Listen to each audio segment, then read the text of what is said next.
लोकसभेतल्या पराभवानंतर भाजपनं आता मोठी कारवाई केली। विधानसभेमध्ये डॅमेज कंट्रोलसाठी भाजपनं कारभारी बदलले। मुंबईमध्ये भाजपात मोठे संघटनात्मक फेरबदल करण्यात आले। मुंबईतल्या सर्व 6 जिल्हाध्यक्षांची पदावरून गच्छंती करण्यात आली। काही मंडल अध्यक्षांवर देखील कारवाईची शक्यता वर्तवली जाते।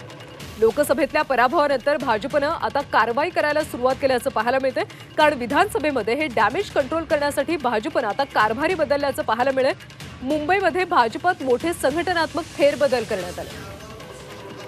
आमचे प्रतिनिधी ओंकार देशमुख यांच्याकडून आपण सविस्तर माहिती घेऊया। ओंकार, नेमके काय काय संघटनात्मक फेरबदल झाले? अगदी बरोबर आहे। आपण जसं पाहतोय की लोकसभेमध्ये मुंबईत भाजपचा मोठा पराभव झाला।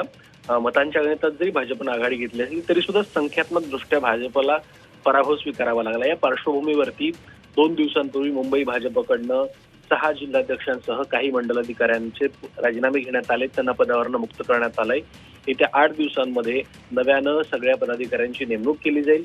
संघटनात्मक दृष्टीनं पाहायला गेलं तर ही अत्यंत मोठी घडामोड आहे। मुंबईसह राज्यातील देखील काही महत्त्वाच्या पदाधिकाऱ्यांवर अशाच प्रकारच्या कारवाईची शक्यता व्यक्त केली जाते। मुंबईमध्ये नव्यानं पुन्हा एकदा संघटनेची बांधणी करण्यासाठी आणि विधानसभेमध्ये पक्षाचा परफॉर्मन्स उंचावण्यासाठी हा निर्णय घेण्यात आलाय। आपण पाहिलं असेल की गेल्या काही दिवसांमध्ये भाजप आणि संघाच्या बैठका झाल्या होत्या।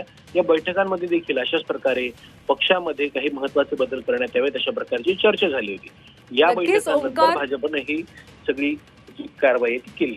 नक्कीच हे फेरबदल झाल्यानंतर भाजपला आता कितपत यश मिळतं तेही पाहावं लागेल। धन्यवाद माहितीसाठी।